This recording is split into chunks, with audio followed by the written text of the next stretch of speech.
إلي أنما إلهكم إله واحد فهل أنتم مسلمون. Disiarkan dari Grogol Limo Depok AM 675 kHz Siar Tauhid Radio Ahlus Sunnah wal Jamaah. Bismillahirrahmanirrahim. Assalamualaikum warahmatullahi wabarakatuh. Alhamdulillah wassalatu wassalamu ala Rasulillah wa ala alihi wa sahbihi wa man tabi'ahum bi ihsanin ila yaumiddin, amma ba'd. Kaum muslimin dan kaum muslimat pendengar Radio Syata dimanapun Anda berada, alhamdulillah di kesempatan sore hari ini kita dapat berjumpa kembali. Insyaallah ta'ala sesaat lagi kami hadirkan kembali ke ruangan dengar Anda kajian dengan tema Ramadan, momentum pembersihan hati dan jiwa, yang merupakan pembahasan dari kitab Ashrul Qawaid fi Tazkiyatun Nafs karya Syekh Abdul Razak bin Abdul Muhsin Al-Badr hafizallahu ta'ala, bersama guru kita Al-Ustaz Sahal Abu Abdillah hafizallahu ta'ala. Dan alhamdulillah Al-Ustaz Sahal Abu Abdillah hafizallahu ta'ala telah hadir di studio Radio Syata untuk melanjutkan kajian ini. Baiklah para pendengar dimanapun Anda berada, langsung saja kita dengarkan bersama lanjutan dari kajian ini. Kepada Al-Ustaz Sahal Abu Abdillah hafizallahu ta'ala kami persilakan. Bismillahirrahmanirrahim. Assalamualaikum warahmatullahi wabarakatuh. Alhamdulillah hamdan katsiran thayyiban mubarakan fi. Wa asyhadu an la ilaha illallah wahdahu la syarikalah. Iqrar bihi wa tauhida wa asyhadu anna Muhammadan abduhu wa rasuluh. Yaqulu Rabbuna azza wa jalla fi kitabihil karim. Ya ayyuhalladzina amanu taqullaha haqqa tuqatih wa la tamutunna illa wa antum muslimun. Ya ayyuhan nasu taqu rabbakumul ladzi khalaqakum min nafsin wahidah wa khalaqa minha zawjaha wa batha minhuma rijalan katsiran wa nisaa wattaqullaha alladzi tasaaluna bihi wal arham innallaha kana 'alaikum raqiba. Ya ayyuhalladzina amanu taqullaha wa qulu qawlan sadida yuslih lakum a'malakum wa yaghfir lakum dhunubakum wa may yuti'illaha wa rasulahu faqad faza fawzan 'azima, amma ba'd. Alhamdulillah pendengar setia Radio Syar Tauhid yang kami muliakan dimanapun berada, kembali di sore hari menjelang waktu berbuka puasa untuk Indonesia bagian barat, kita akan melanjutkan pelajaran kita dalam tema momentum Ramadan, momentum pembersihan jiwa dan hati. Di beberapa pertemuan yang telah berselalu bersama kita, alhamdulillah telah kita sebutkan beberapa faedah dari arti penting pembersihan jiwa dan hati bagi seorang muslim dan muslimah.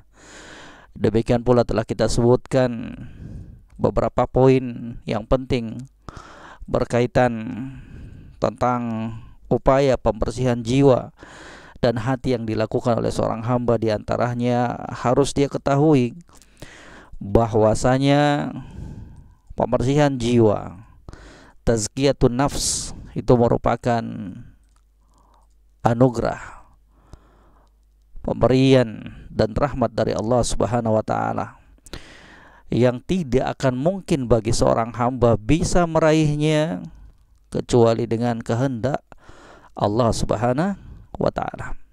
Kemudian poin yang kedua yang disebutkan oleh para ulama, bahwasanya untuk membersihkan jiwa dan hatinya kita itu harus ditempuh dengan cara-cara yang telah dibimbingkan oleh para rasul, bukan dengan cara-cara yang sesuai dengan hawa nafsunya kita, sesuai dengan apa yang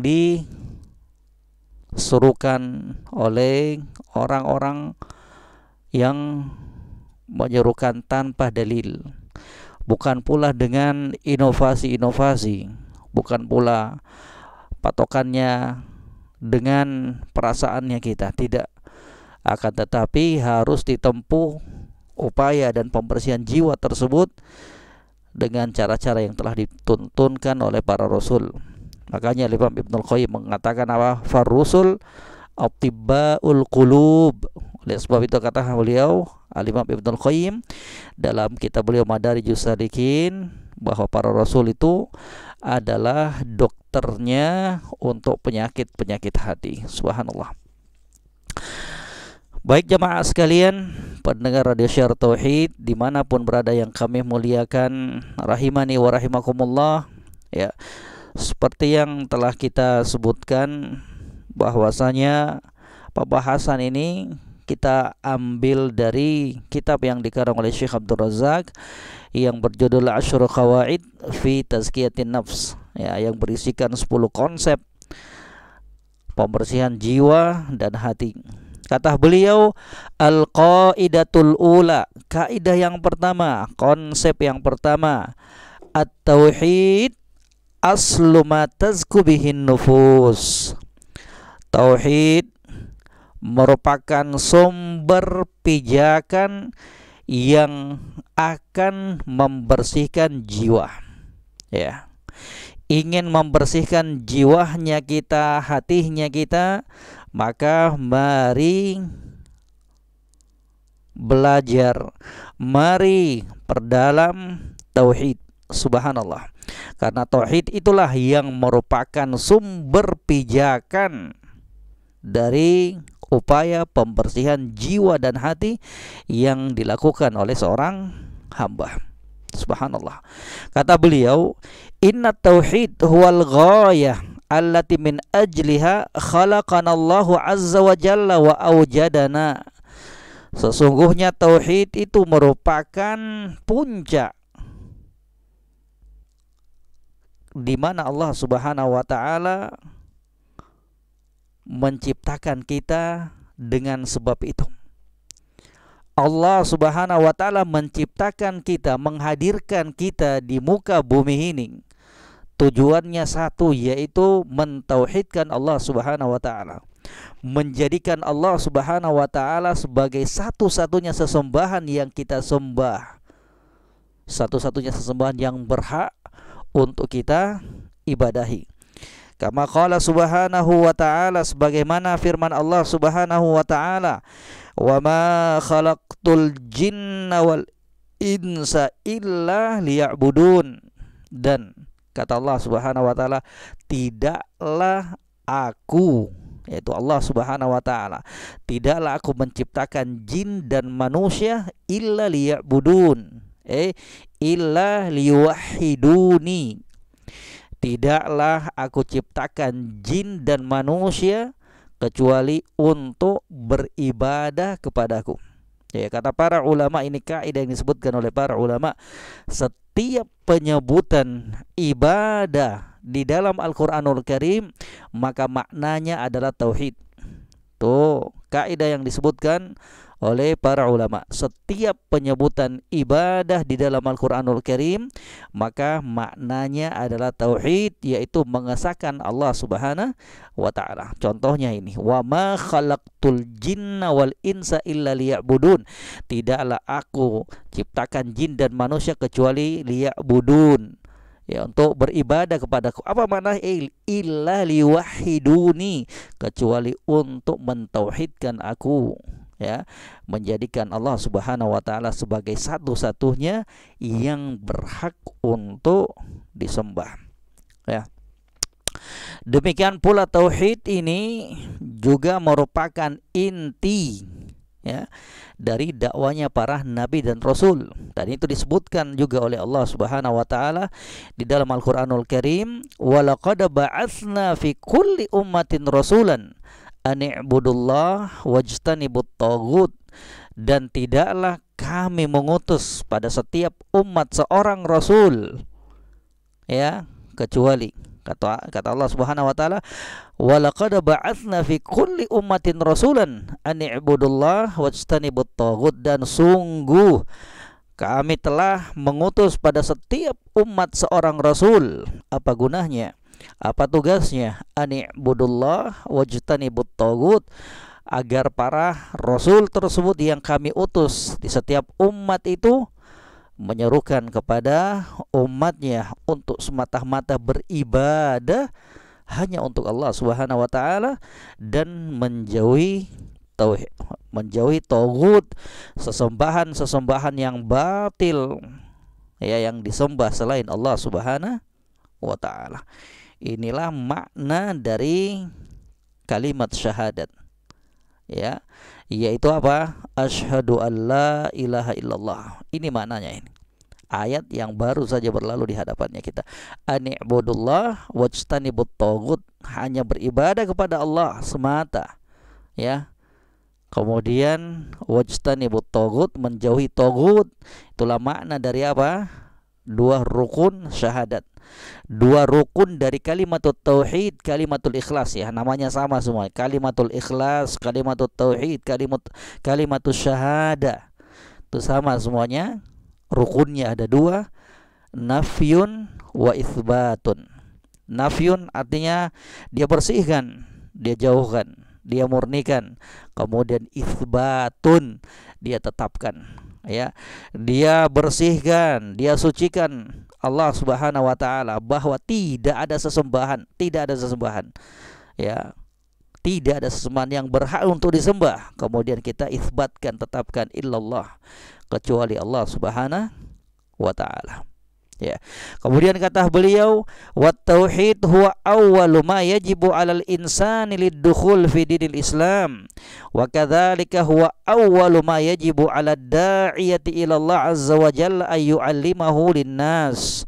Dan juga tauhid itu merupakan perkara yang paling pertama, yang, ya, merupakan perkara wajib yang pertama yang akan memasukkan seseorang ke dalam agama Islam, ya.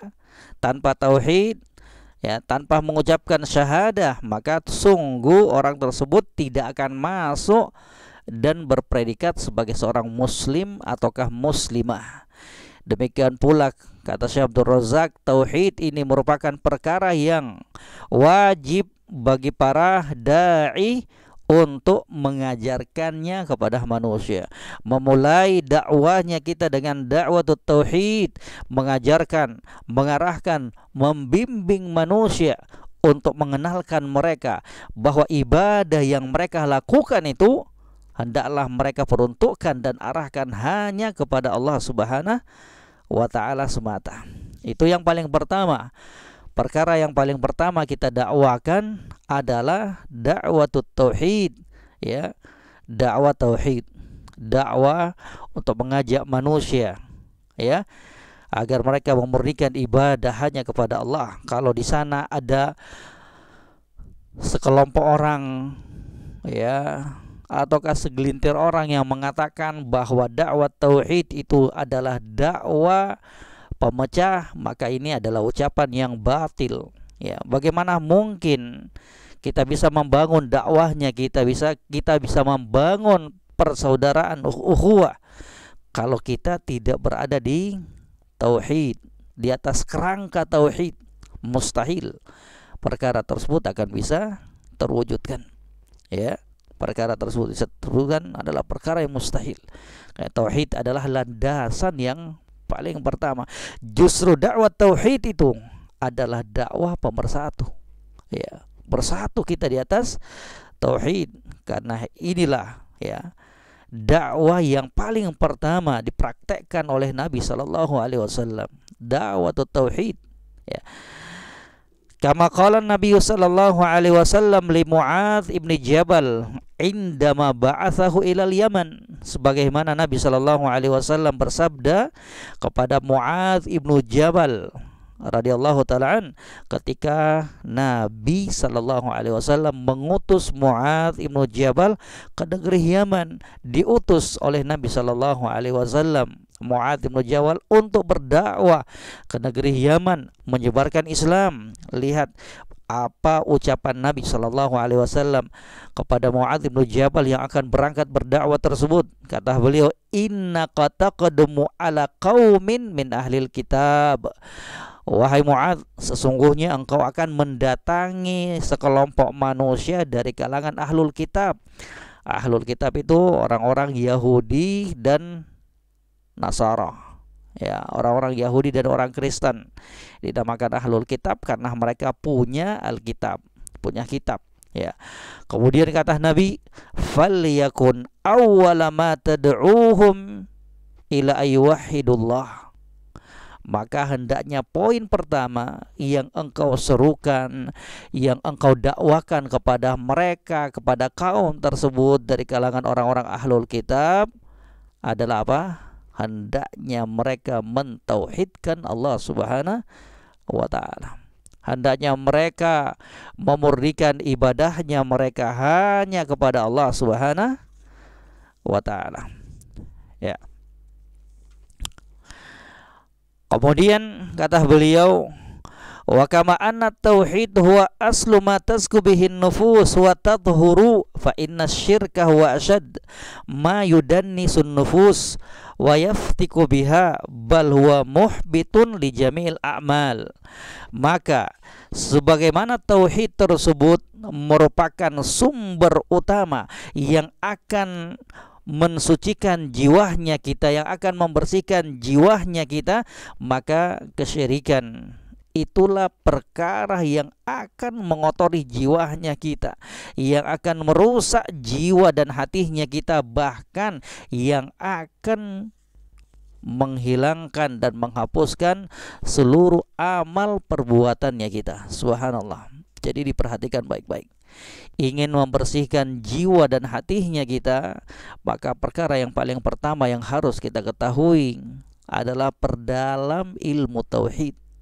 Mustahil ya seseorang itu bisa membersihkan jiwanya, dirinya, kalau dia masih berkubang, ya, masih terjatuh bergurumulan dengan perkara-perkara kesyirikan.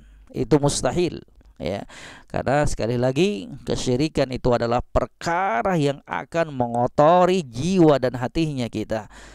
Bahkan naudzubillah, kesyirikan itu adalah perkara yang akan membuat seluruh amal perbuatannya kita sirna. Kama qala ta'ala, sebagaimana firman Allah Subhanahu wa ta'ala, wa laqad uhiya ilaika wa ilal ladzina min qablik la in asyrakta la yahbatanna amaluk wa la takunanna minal khasirin. Sungguh, ya, telah kami wahyukan kepada engkau wahai Muhammad sallallahu alaihi wasallam, demikian pula kepada orang-orang sebelum kamu, la in asyrakta, jika kamu menyekutukan Allah Subhanahu wa taala, jika kamu berbuat syirik wahai Muhammad sallallahu alaihi wasallam, la yahbatanna amaluk, maka sungguh amalan kamu tersebut akan sirna, akan pupus semua amalan-amalan kebaikan kamu. Ini diantara salah satu bahayanya perbuatan syirik, naudzubillah, bahwa syirik tersebut akan bisa menghapuskan amalan-amalan perbuatan yang dilakukan oleh seorang hamba. Wala takunanna minal khasirin, dan sungguh, ya, ketika kamu terjatuh dan berbuat kesyirikan tersebut, engkau akan menjadi orang-orang yang merugi. Dan kerugian apakah yang lebih parah, yang lebih dahsyat dibandingkan kerugian tak kala kita menghadap Allah Subhanahu wa taala dalam keadaan seluruh amalan kita, seluruh amalan perbuatan kebaikan kita di dunia itu dihapuskan dan dihilangkan oleh Allah Subhanahu wa ta'ala. Wa qadimna ila ma amilu min amalin faj'alnahu haba'an manthura, kata Allah Subhanahu wa ta'ala. Dan kami datangkan apa-apa yang telah mereka lakukan dalam kehidupan dunia, dan kami jadikan kesemuanya itu seperti debu yang berterbangan, tidak memiliki nilai di sisi Allah Subhanahu wa ta'ala. Disebabkan apa? mereka terjatuh dalam kesyirikan disebabkan mereka melakukannya tidak karena Allah Subhanahu wa taala. Naudzubillah. Wa huwa dzambul ladzi la yakfiruhu Allahu azza wa jalla abadan liman mata alaih. Dan sungguh kesyirikan itu adalah dosa yang tidak akan diampuni oleh Allah Subhanahu wa taala selamanya bagi orang-orang yang mati di atasnya. Orang yang mati di atas kesyirikan itu tidak akan diampuni dosanya oleh Allah Subhanahu wa taala. Itu catatan penting, ya. Berarti apa? Orang-orang yang dahulunya terjatuh dalam kesyirikan dalam keadaan dia belum mengetahuinya, maka ketika dia bertobat dengan tobat yang benar, maka insyaallah taala Allah Subhanahu wa taala akan menerima tobatnya. Berbeda dengan orang-orang yang telah mengetahuinya kemudian terus terjatuh dalam kesyirikan tersebut, apabila dia mati dalam kondisi menyekutukan Allah Subhanahu wa taala, maka sungguh Allah Subhanahu wa taala tidak akan memberikan pengampunan kepadanya. Kama qala ta'ala, sebagaimana firman Allah Subhanahu wa taala, innallaha la yaghfiru ayyushraka bihi wa yaghfiru ma duna dzalika liman yasha. Sesungguhnya Allah Subhanahu wa taala tidak akan mengampuni, ya, dosa orang yang menyekutukannya, ya, orang-orang yang berbuat kesyirikan, dan Allah Subhanahu wa taala akan mengampuni dosa selain dosa kesyirikan bagi siapa saja yang dikehendakinya. Subhanallah, ya. Ini lagi bentuk dari kejelekan syirik tersebut, naudzubillah. Wa harramallahu azza wa jalla al-jannata ala kulli man asyraka ma'ahu ghairah. Dan Allah Subhanahu wa taala telah mengharamkan surga tersebut kepada setiap orang yang menyekutukan Allah Subhanahu wa taala dengan sesuatu. Ya subhanallah. Ya, kerugian apa lagi ini? Allah haramkan surga tersebut untuk orang-orang yang berbuat kesyirikan. Itu beberapa perkara dari kejelekan kesyirikan, membuat amalannya kita hilang, sirna, membuat jiwa dan hatinya kita kotor, ya, merupakan dosa yang tidak terampuni apabila dia mati di atas kesyirikan. Kemudian yang berikutnya, Allah Subhanahu wa taala akan mengharamkan bagi hamba tersebut, ya, surga apabila dia mati di atas kesyirikan. Kata Allah Subhanahu wa taala, innahu may yusyrik billah faqad harramallahu alaihil jannah wa ma'wahun nar wa ma lidh-dhalimina min ansar. Sesungguhnya orang yang berbuat kesyirikan, orang yang menyekutukan Allah Subhanahu wa taala, maka sungguh Allah Subhanahu wa taala akan mengharamkan dia dari surga, dan tempat dia adalah neraka, dan tidak ada bagi orang-orang yang berbuat zalim itu penolong. Tidak ada penolong bagi orang-orang yang zalim. Ini menunjukkan bahwa bentuk kezaliman yang paling besar adalah kesyirikan, ya. Bentuk kezaliman pada hak-hak Allah Subhanahu wa taala adalah syirik, ya. Makanya Allah sebutkan wama lidzalimina min ansar, dan untuk orang-orang yang berbuat zalim itu tidak ada penolong. Ini menunjukkan sekali lagi kezaliman yang paling besar itu adalah syirik. Subhanallah. Kemudian kata beliau, fa idza haqqaqal 'abdu at-tauhid hasalat lahu zakatu al-kamilah wa hasalat lahu al-hidayatu wal amnu at-tamani fid dunya wal akhirah. Maka ketika seorang hamba mewujudkan nilai-nilai tauhid, maka dia akan bisa meraih pensucian yang sempurna. Dia akan bisa meraih hidayah dan rasa aman yang sempurna dalam kehidupan dunia dan akhirat. Subhanallah. Ini manfaat dari tauhid, ya. Orang tersebut akan bisa membersihkan jiwanya, berbeda dengan kesyirikan tadi, ya. Kita sebutkan tadi sebagaimana yang dipaparkan oleh Syekh dalam kitab beliau ini, bahwa tauhid itu merupakan perkara yang paling mendasar dalam upaya seorang hamba untuk membersihkan jiwa dan hatinya. Kalaulah selama ini jiwanya kita, hatinya kita terasa kotor, penuh dengan berbagai macam penyakit hati, penyakit jiwa, maka mari bersihkan, mari terapi dengan mempelajari tauhid. Ya, itu inti yang paling utama. Perdalam, ya, dalami pelajaran tauhid, akan remuk semua dengan izin Allah Subhanahu wa taala penyakit-penyakit yang berada dan bercokol dalam jiwa dan hatinya kita ini. Ketika kita belajar tauhid, maka kita akan sadar tentang hakikat dirinya kita. Mau apa kita? Ya, mau sombong, apa yang mau kita sombongkan? Ya, mau hasad dengki sama orang lain, ngapain kalau kita udah belajar tauhid? Ya, kita mau hasad, sakit hati, sampai sakit kita terkapar, nggak akan merubah takdir Allah Subhanahu wa taala. Ya, pentingnya belajar tauhid. Ya, hati kita akan bersih, kemudian kita akan bisa meraih hidayah dari Allah, petunjuk dari Allah, kemudian akan bisa merasakan keamanan dalam kehidupan dunia dan akhirat.